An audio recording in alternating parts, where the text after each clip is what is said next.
We all know that the growth and the size of our calves can be pretty stubborn.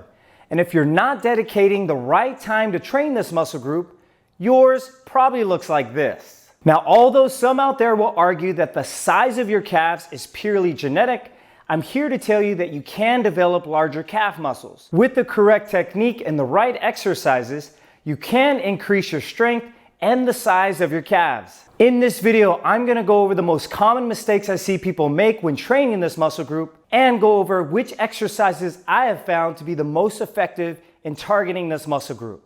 Let's get started.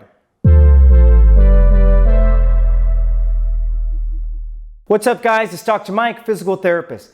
Now it's important to understand that you need to treat this muscle group like any other muscle group.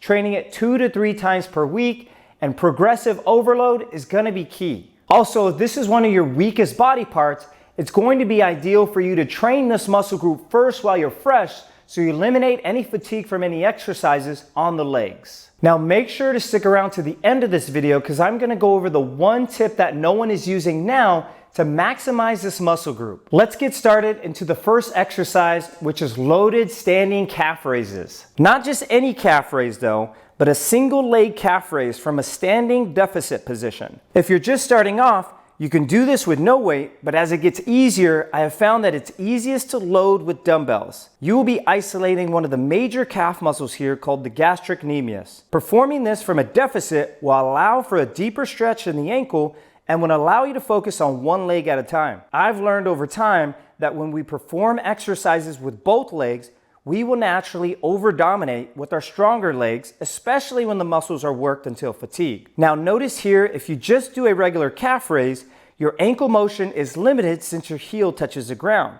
Versus this here, going from a deficit allows your heel to reach further towards the ground, increasing the stretch on your calf muscles and Achilles. Too many people waste their time here bouncing through reps simply because they're going too heavy and can't move through full range of motion correctly.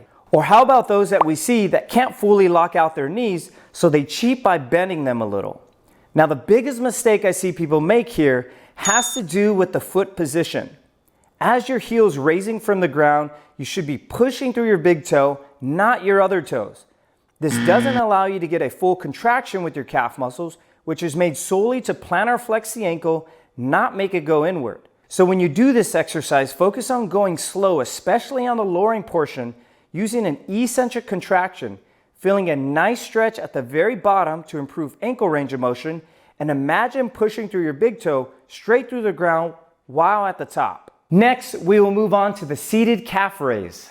This one is great for isolating the soleus, which is the deeper calf muscle underneath the larger gastrocnemius. Training the soleus here can provide bulk and thickness, giving your calf a fuller look.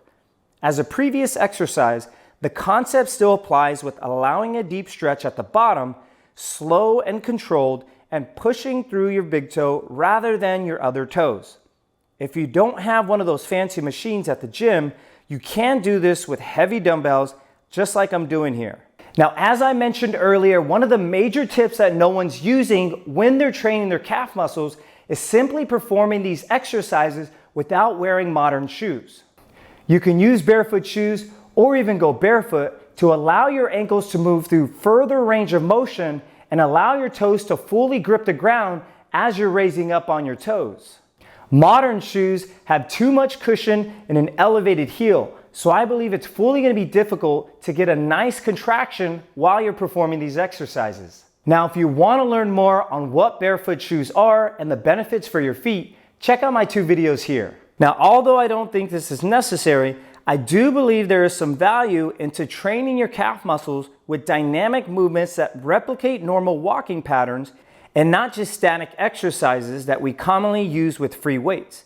If you have access to a sled, then sled pushes can be a really great addition to your program, or as a warm-up, you can also walk on a treadmill at an incline, which both of these activities will definitely train your calf muscles. Guys, thanks for watching today. If you found value in this video, please give this a like and subscribe. And if there's any other topics you'd like to hear about, please leave them in the comments below. In the meantime, if you want to learn how to build a stronger grip and larger forearms, check out my next video here. See you in the next one.